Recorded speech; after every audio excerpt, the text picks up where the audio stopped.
I now invite Anita from IT for Change to make your remarks.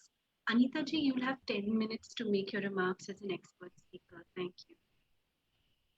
Another reminder to please speak slowly so that the interpreters can keep up. Thank I'm honored to be here. I hope I'm audible. Of course, a lot of extremely important and weighty points have been made already, and I will attempt to add to them. And I'd structure my talk in the next 10 minutes in a way that speaks to both the meaning of surveillance and tech from the point of view of state surveillance, and secondly, also from the point of view of surveillance capitalism. Of course, we're all gathered here because we're going through a crisis of democracy, and the particular deficits that we actually see in terms of the active undermining of institutions is not an accident. It's part of, I think, what Latin American scholars particularly have referred to as a process of de-democratization in neoliberal capitalism, a systematic way by which institutions are undermined for greater and greater centralization of power by the state. In our context, we see many facets of the surveillance state. Firstly, we have, the PDP bill, the Personal Data Protection Bill, that's fraught because of how it gives sweeping powers to the state. And of course, in its vision, it really falls short of the kind of institutional independence an authority who deals with privacy and data protection will need. Many examples through the document, and lawyers here will know much more than I do. But for instance, Section 35 of the bill confers the central government with the power to exempt any agency of the government from application of any or certain provisions of the bill.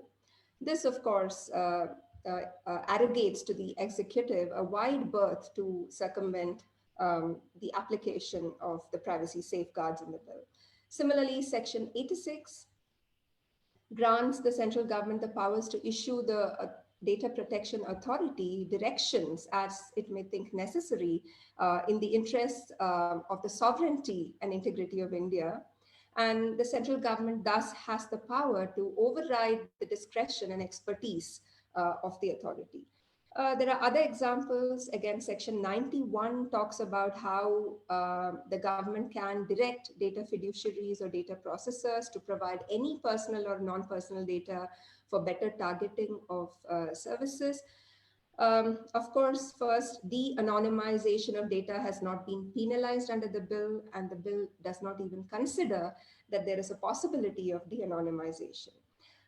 I can go on and on. I think one very vital aspect, again, of the bill is the fact of research data, and unlike the general data protection rules of the EU, the bill in India talks really about exemption of data processing. The authority could exempt personal data processing for research purposes, and in a market, in a data market that Usha spoke about so eloquently, it is very likely that data sets from India can easily be used for ostensible research to train American AI, or European AI, or, we can choose our pick. The second part I want to talk about is the surveillance state comes in the form of a very half-baked intermediary liability guidelines framework, which is preoccupied with terrorism. We have seen ideas of tracing out the originator of information, which has led to a lot of debate in the tech community and the legal community about, whether encryption is a fundamental right, which it has been held by the privacy rapporteur of the UN is a fundamental right. There is, of course, a genuine need for involving the intermediary in investigating crimes, especially because of the hate industry. We all know about the hate industry.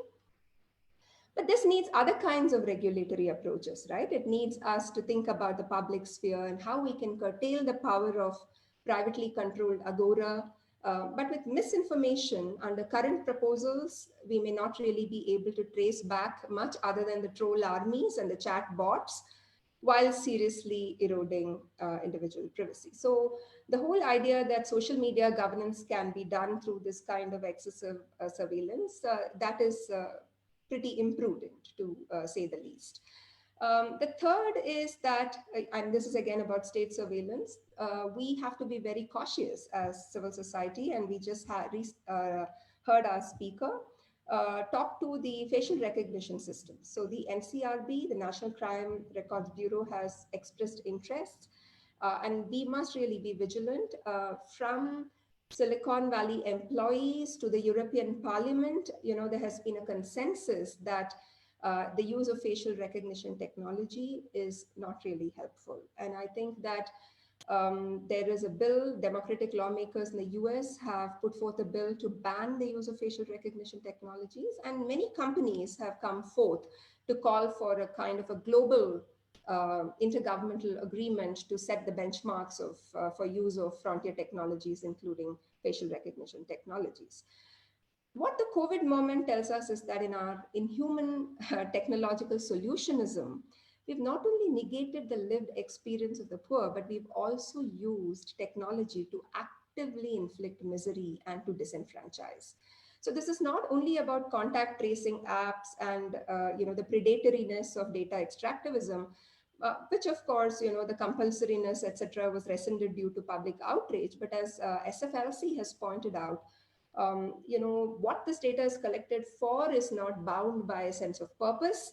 And of course, you upload it on the cloud and then you will deem it completely befitting because it is necessary and relevant to carry out many medical and administrative interventions through this data. You can see the mission creep that comes out of this. Now, the second part of my presentation is this. Surveillance and technology also needs to be understood for another kind of social crisis, not only the de-democratization or autocracy type of crisis. The second crisis is about the new way in which economic production is organized because of big data and artificial intelligence. And this is the cornering of what may be called the intelligence premium. So unlike Shoshana Zuboff, I think we in developing countries, particularly coming from the kinds of economic and social rights that we espouse come from, we should be looking at intelligence capital, not surveillance capital, because surveillance capital goes only so far and no more to tell the story. The complete story is that there is a multivalence about data. Data has many meanings, and one of its important meanings is like nature, and I'm not meaning to do spurious comparisons here. So this is just a very slight analogy to say that there are forests, and the consideration of forests as natural resources is indeed problematic.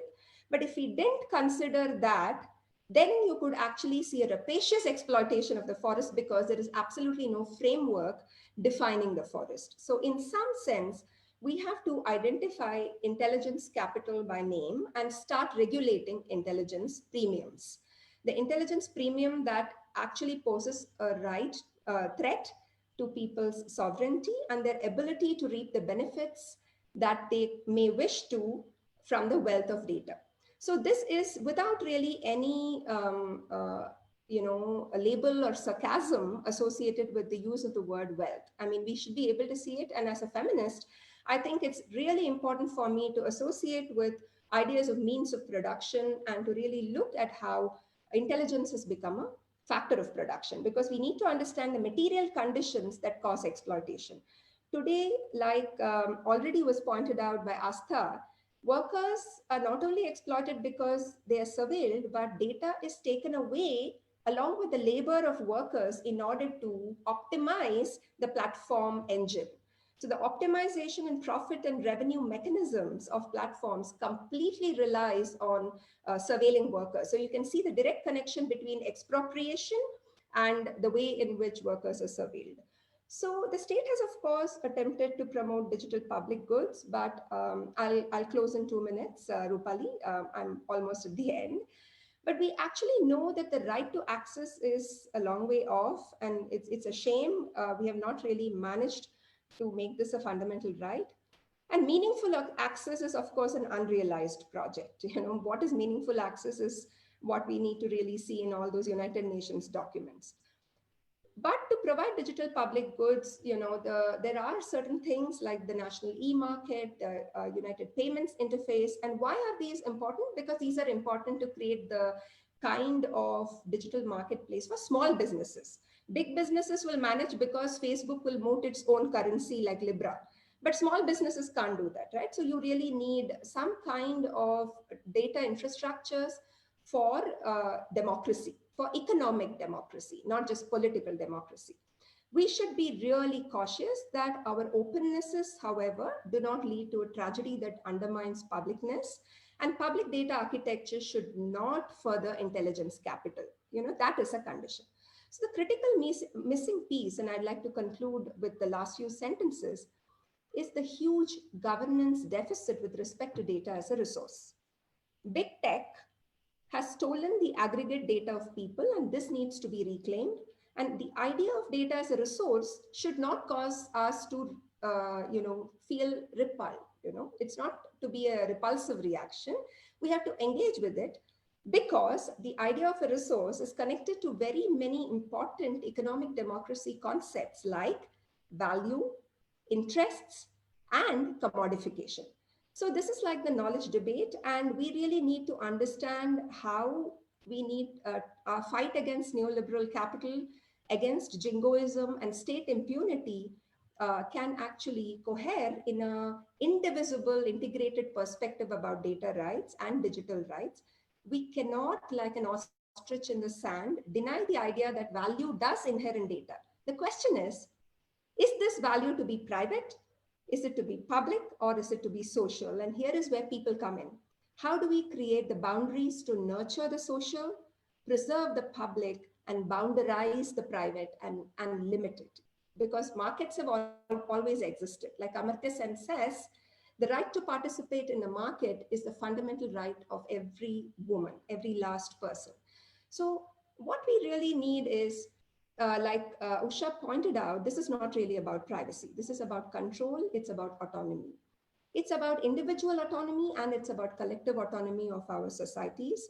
And what we are left with today is the absence of a people-centric, rights-based governance framework for digital data and frontier technologies. And the only way to mend this is to have a kind of a digital constitutionalism, an indivisible, integrated approach to digital rights, which then becomes the basis for creating the kinds of guarantees, principles, rights, and obligations, which can then inform the personal data protection law, or a non-personal data policy, or a digital transformation, a strategic roadmap, or a digital India roadmap, or whatever.